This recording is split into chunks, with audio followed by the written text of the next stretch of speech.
Supreme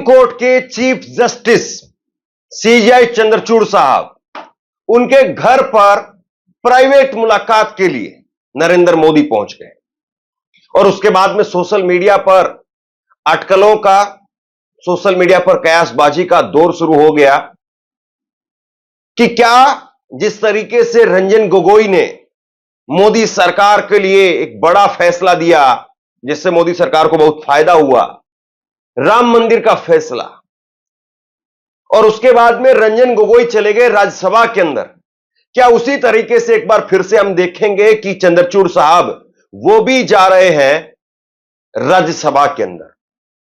ये होगा या नहीं होगा ये तो वक्त बताएगा, लेकिन आज तस्वीर आप देखिए, चंद्रचूड़ साहब के आवास पर, घर पर नरेंद्र मोदी पहुंचते हैं और यह बताया जा रहा है कि आज तक कभी ऐसा नहीं हुआ कि कोई प्रधानमंत्री, वर्तमान प्रधानमंत्री किसी वर्तमान सीजेआई के घर पर गया हो और इस तरीके से घर पर जाकर के प्राइवेट किसी आयोजन के अंदर हिस्सा लिया हो।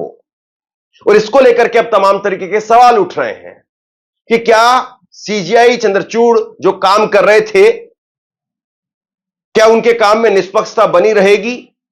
क्या कोई ऐसा बड़ा काम नरेंद्र मोदी सरकार सीजेआई की रिटायरमेंट से पहले उनसे करवाना चाहती है जो उनको कोई विशेष फायदा दी जाए? बहुत सारे सवाल इसको लेकर के खड़े हो रहे हैं और आज सोशल मीडिया का दौर है। जैसे ये तस्वीर, ये खबर निकल करके सामने आई और उसके बाद में कोहराम मच गया। बड़ी बात यह भी है कि एक बार जरा इसको फिर से देखेंगे आप, इस तस्वीर को एक बार फिर से देखिए आप। इस तस्वीर के अंदर देखिए आपको क्या दिखाई दे रहा है। नरेंद्र मोदी जी ने जो वेशभूषा यहां पर पहनी हुई है, जिस तरीके की टोपी लगाई हुई है, जिस तरीके का अंगोछा लिया है, जैकेट कुर्ता पहना है, इस तरह की पोशाक पहनी जाती है मुंबई महाराष्ट्र के अंदर। और आपको पता है महाराष्ट्र में चुनाव है और सीजेआई चंद्रचूड़ भी महाराष्ट्र से ही आते हैं और गणेश उत्सव का सबसे ज्यादा आयोजन या असर, जैसे भी आप उसको कहिए, वो महाराष्ट्र के अंदर ही होता है। तो क्या ये मान लिया जाए कि ये सब कुछ महाराष्ट्र के चुनाव में असर डालने के लिए हो रहा है? बहुत कुछ ऐसे सवाल हैं जो लगातार खड़े हो रहे हैं और इसको लेकर के अलग अलग तरीके की प्रतिक्रियाएं निकल करके सामने आ रही। कुछ प्रतिक्रिया मैं आपको दिखाता हूं। पत्रकार सौरप्रिया सांगवान, उन्होंने जो है वो इसको लेकर के अभी ट्वीट किया कुछ देर पहले। उन्होंने लिखा कि एक बार एक जज को मैंने एक कार्यक्रम में अतिथि के तौर पर शिरकत करने के लिए निमंत्रण दिया। पहले तो उनके स्टाफ ने काफी दिन तक घुमाया, आखिरी में कहा कि वो नहीं आ पाएंगे क्योंकि आयोजक का एक केस सुप्रीम कोर्ट में है। हालांकि केस उन जज की अदालत में नहीं था, लेकिन मुझे लगा कि अच्छा है कि एक न्यायाधीश न सिर्फ निष्पक्ष है बल्कि निष्पक्ष नजर भी आना चाहता है। अच्छा ही है कि वो अपनी छवि का ध्यान रखते हैं। पर आज मेरा सवाल उन्हीं से है कि न्यायालय में जब लाखों मामले सरकार के होते हैं, जहां सरकार एक पार्टी है, तो कैसे कोई हाई कोर्ट या सुप्रीम कोर्ट के जज उन्हीं पार्टी के नेताओं के आयोजित कार्यक्रम में या सरकार के मुखिया के आयोजित कार्यक्रम में चले जाते हैं? कैसे उन्हें अपने घर पर निमंत्रण दे देते हैं और निजी कार्यक्रम की तस्वीर भी साझा कर लेते हैं? क्या ये एक जज की निष्पक्ष छवि को प्रभावित नहीं करता है? तो ये सवाल खड़े हो रहे हैं कि जब ऐसे मामले, ढेरों ऐसे मामले हैं जहां पर सरकार एक पार्टी की तरीके से होती है, और चाहे वो केंद्र सरकार डायरेक्टली ना भी हो तो राज्य की सरकारें होती हैं जहां पर केंद्र सरकार की ही सत्ता है, केंद्र सरकार के पार्टी वाली ही सत्ता है। मसलन जैसे यूपी का मामला है, यूपी का एक मामला है जो अभी अदालत के अंदर है। 17 तारीख को, अब से 6 दिन बाद में जजमेंट आना है बुलडोजर को लेकर के। अब से करीब करीब जो है वो 10 दिन पहले सुप्रीम कोर्ट ने कहा था कि बुलडोजर आप किसी के ऊपर नहीं चला सकते हैं। बुलडोजर अगर आपको चलाना है तो उसके लिए हम गाइडलाइन बनाएंगे पूरे देश भर में कि कहां पर आप बुलडोजर चला सकते हैं और कहां पर नहीं चला सकते। और इसके बाद में जजों ने कहा कि आप किसी भी आरोपी के घर पर बुलडोजर नहीं चला सकते हैं। सुप्रीम कोर्ट ने यहां तक कह दिया कि अगर कोई आरोपी दोषी भी साबित हो जाए तो भी उसके घर पर आप बुलडोजर नहीं चला सकते हैं।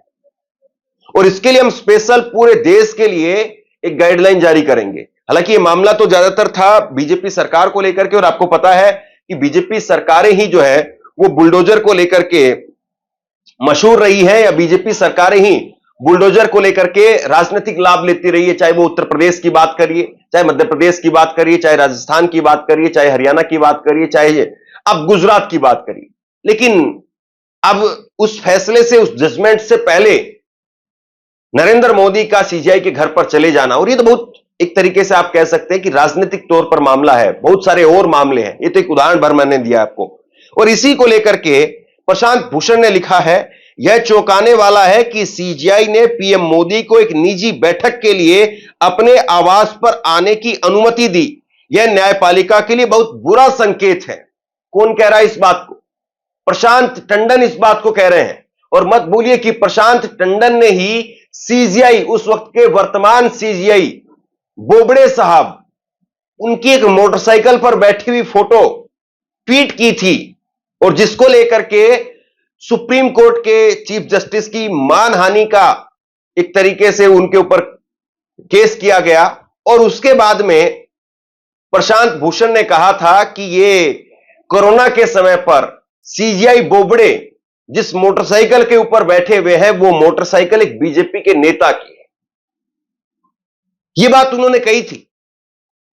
और उसके बाद में आप देखिए कि उनको मानहानि का उनके ऊपर जो है वो केस कर दिया गया, लेकिन उन्होंने कहा कि मैं जेल चला जाऊंगा, मानहानि जो है वो इसमें नहीं दूंगा। फिर आखिरी में सेटलमेंट के तौर पर यह हुआ कि सुप्रीम कोर्ट ने के अंदर जो है कहा गया कि आप ₹1 का जुर्माना दे दीजिए। तो एक तरीके से ये बीच का ही हुआ कि दोनों तरफ से जो मान सम्मान रख लिया गया। तो आप सोचिए कि प्रशांत भूषण इस चीज को लेकर के ऐतराज जता रहे थे कि बीजेपी के नेता की गाड़ी के ऊपर सीजीआई बैठ जाते हैं, और यहां पर तो सीजीआई के घर पर ही बीजेपी के नेता नहीं, बीजेपी सरकार के मुखिया नरेंद्र मोदी वो सीजीआई के घर पर चले जाते हैं। खैर, कुछ प्रतिक्रियाएं मैं आपको और दिखाता हूं। इसको लेकर के जो है वो रणविजय सिंह ने लिखा कि नरेंद्र मोदी ने महाराष्ट्र में जैसी पोशाक पहनी जाती है वैसी ही पोशाक पहनी है। जज साहब भी महाराष्ट्र से है, बाकी ये संयोग है कि महाराष्ट्र में कुछ महीने में चुनाव होंगे। ट्राइबल आर्मी ने लिखा है कि भारत के चीफ जस्टिस डीवाई चंद्रचूड़ का पीएम मोदी के साथ में गणपति पूजा में भाग लेना धर्मनिरपेक्षता और न्याय निष्पक्षता पर गंभीर सवाल उठाता है।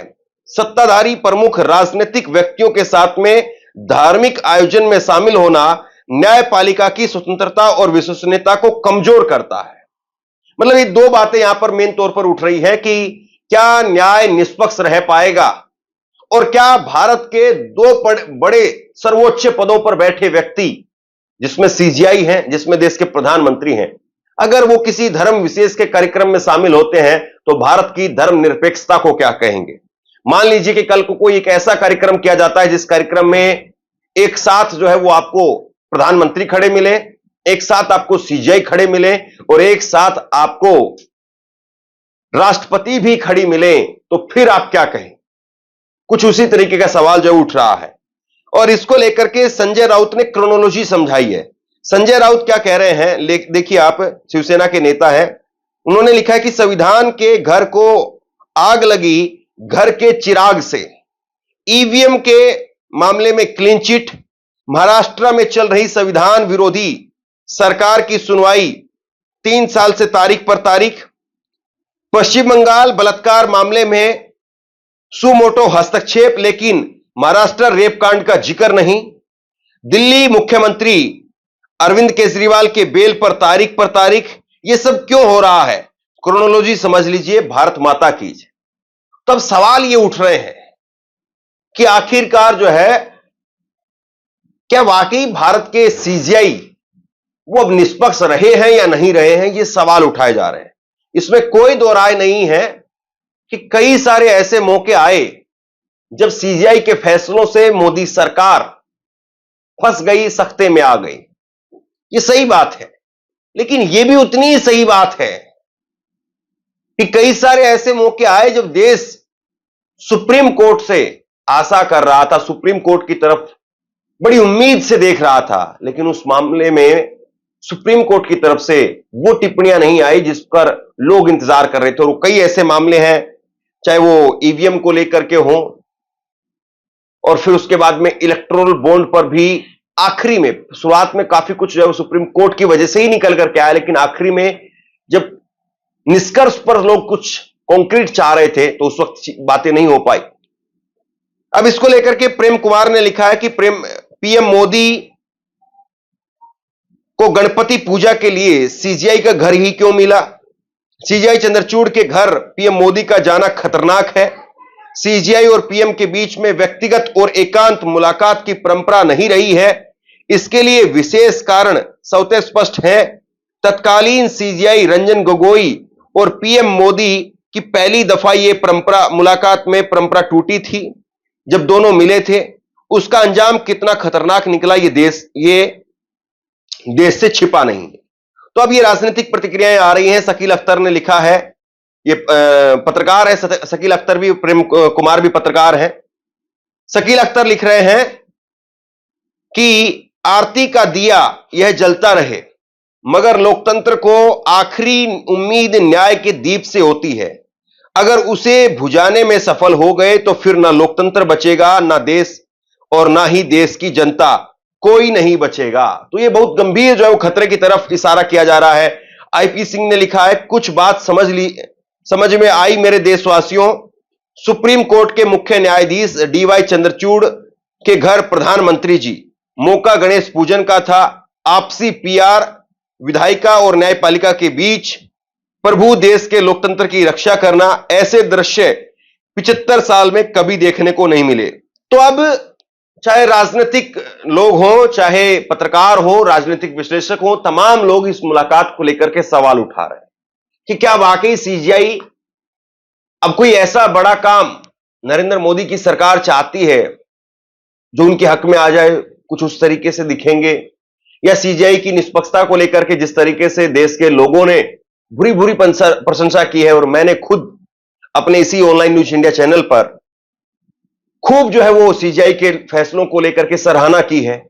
लेकिन देखिए, वक्त जो है वो आपके अंतिम परिणाम का जरूर इंतजार करता है। और ये कहा जाता है कि आदमी जो है वो कितना ही क्यों न कुछ कर ले, लेकिन अंत में उसने क्या किया, अंत उसका किस तरीके से रहा, आखिरी में जाते जाते क्या कोई ऐसा काम कर गया, वो चीजें बहुत मायने रखती हैं। तो बहरहाल सीजीआई की और प्रधानमंत्री की इस मुलाकात को आप किस तरीके से देखते हैं, नीचे कमेंट बॉक्स में लिख करके जरूर बताइए। इस वीडियो को शेयर कीजिए, लोगों तक पहुंचाइए, और इसी तरह की तमाम खबरों के लिए ऑनलाइन न्यूज इंडिया को सब्सक्राइब कीजिए। आपका बहुत बहुत धन्यवाद।